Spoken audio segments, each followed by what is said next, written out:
வணக்கம் நண்பர்களே! வாழ்க்கையில உருப்புற சீரிஸ்ல இன்னைக்கு நாள் 14 எப்படியோ கன்டினியூஸா வீடியோ போட்டுட்ருக்கேன். எத்தன நாளைக்குன்னு பார்ப்போம். டெய்லியும் வேலை முடிச்சுட்டு வர 12 மணி ஆயிருது. இதுல எங்க தூங்கி எந்திரிக்கிறது அப்படின்ட்டு மதியானம் போல ஒரு சைக்கிளிங் கிளம்பிட்டேன். சைக்கிளிங் நல்ல ஐடியா தான். பட் டைமிங் சேஞ்ச் பண்ணணும். ஸோ இதே வேலையா தான் இன்னைக்கு ஃபுல்லா சுத்திட்டு இருந்தேன். ஸோ சைக்கிளிங் முடிச்சுட்டு நேரா அம்மாவ பிக் பண்ண கிளம்பிட்டேன். அப்படியே கடைக்கு கிளம்பிட்டு இருந்து ஒரு நண்பர்கிட்ட மாட்டிக்கிட்டேன். அவர வச்சு செய்ய ஆரம்பிச்சிட்டாரு. நான் விவரமா நீ மட்டும் வந்து ஜாக்கியா, நான் மட்டும் என்னவா அது என்ன கேரக்டர் ஏதோ ஒன்று போட்டுருக்கு. ஜூலியா ஒருத்தனா எல்லாம் மொக்க கேரக்டரா.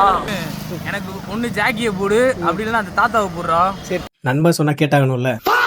ஏன்டா எது எதுக்குடா கோச்சுக்குவீங்க? இதுல இன்னொரு நண்பர் வேற. வந்துட்டு வீடியோ பார்த்தேன், எல்லாரும் போட்டோவும் போடுறேன், என் போட்டோ மட்டும் போடவே இல்லை பாத்தியா. சரி, நம்ம பொழப்ப பார்ப்போம் அப்படின்னு கடைக்கு வந்துட்டேன். கடைக்கு வந்து பார்த்தா நம்ம தம்பி ரொம்ப நாளா என்னை வீடியோல ஆட் பண்ணுங்கன்னு சொல்லிட்டே இருக்காரு. கேஷுவலா நிக்கிறேனே, இதை அப்படி வீடியோல ஆட் பண்ணிக்கங்க, என்னை பத்தி 4 வார்த்தை நல்லா சொல்லுங்க அப்படின்னு சொன்னாரு. வழக்கம் போல கடை முடிக்க 12 மணி ஆயிடுச்சு. விடிய காலையில் ஒரு டீயை போட்டு நேராக வீட்டுக்கு வர வழியில பார்த்தா ஒரு பூனை குட்டி இருந்துச்சு. அழகா இருந்துச்சு, புஷ் புஷ்ன்னு இருந்துச்சு.